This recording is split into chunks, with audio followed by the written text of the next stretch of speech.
Byford Dolphin accident. On November 5, 1983, in the North Sea, a crew of highly skilled deep-sea divers was carrying out yet another routine shift aboard the Byford Dolphin, a massive drilling rig operating in the Norwegian sector. The crew, Edwin Coward and Roy Lucas, were finishing their shift and had just returned to the diving bell to resurface. The diving bell transports divers from the rig down to the depths of the ocean and allows them to re-enter the living facility at the same pressure they experienced at the bottom, around 9 atmospheres. To prevent sickness from the sudden change in pressure, rapid decompression can not only cause illness but can also have fatal consequences.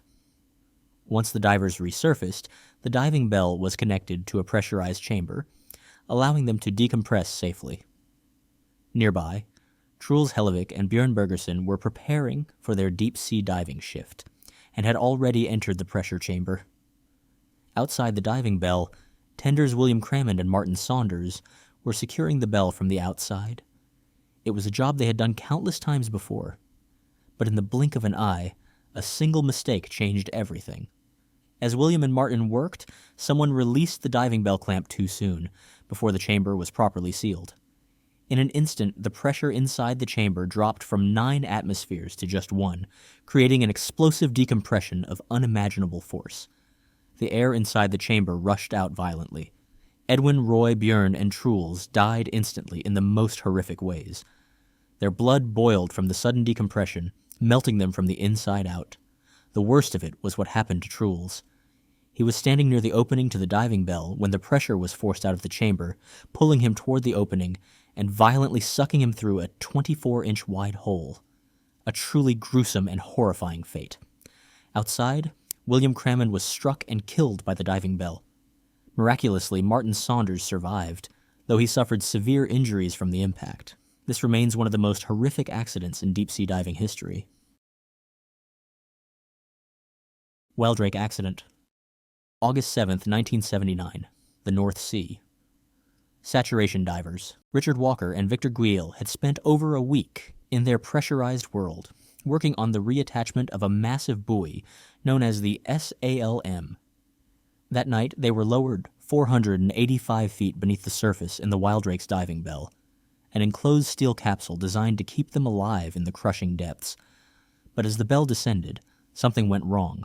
The transponder, a critical piece of equipment, came loose.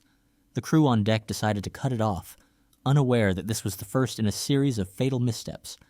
Minutes later, Walker, working outside on the SALM base, looked up and saw something terrifying. The diving bell had come loose from its lift wire and now hung only by its life support umbilical.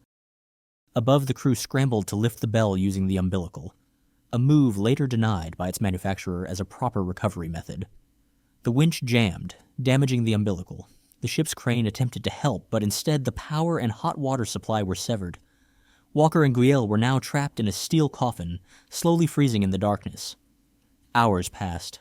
A rescue vessel, Stena Welder, arrived.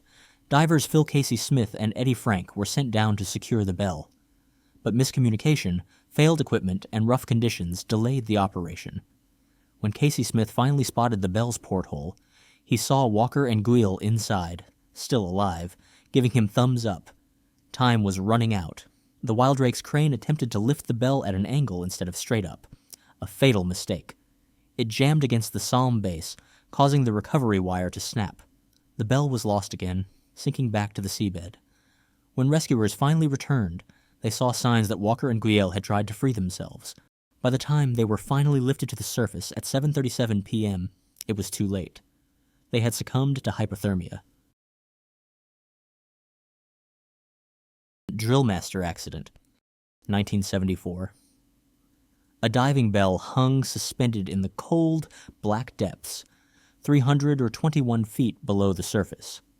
Inside, 2 commercial divers, Per Skipnes and Robert John Smith, prepared for their routine work on the offshore rig Drillmaster. The conditions were the same as always, and there were no signs of the horrors to come. The divers checked their equipment, communicating with the surface crew above. But then, without warning, something went terribly wrong. The bell's drop weight malfunctioned, releasing unexpectedly. In an instant, the diving bell was no longer descending. It was racing upward, propelled by the sudden loss of weight, anchoring it in place. Skipness and Smith had no time to react, no chance to stop the rapid ascent. But what made the situation even worse was one crucial, devastating detail. The bottom hatch of the diving bell was open. As the bell shot toward the surface, the pressure inside it changed too quickly for their bodies to handle. The dissolved gases in their bloodstream expanded violently, leading to severe decompression sickness, or, as divers grimly refer to it, the bends. The surface crew could only watch in horror as the bell breached the surface. Rising, uncontrolled from the depths below, with the bottom hatch open, there was nothing keeping the water inside from spilling out, and within moments the bell flooded completely. Both men drowned before rescuers could reach them. This is by far one of the most gruesome, scary diving accidents in history. The accident was a devastating reminder of the dangers of deep-sea diving. Safety measures were in place, but in this case, they weren't enough to prevent tragedy. The loss of Per Skipness and Robert John Smith was deeply felt in the diving community, and the accident reinforced the critical need for more reliable equipment and safety protocols in commercial diving.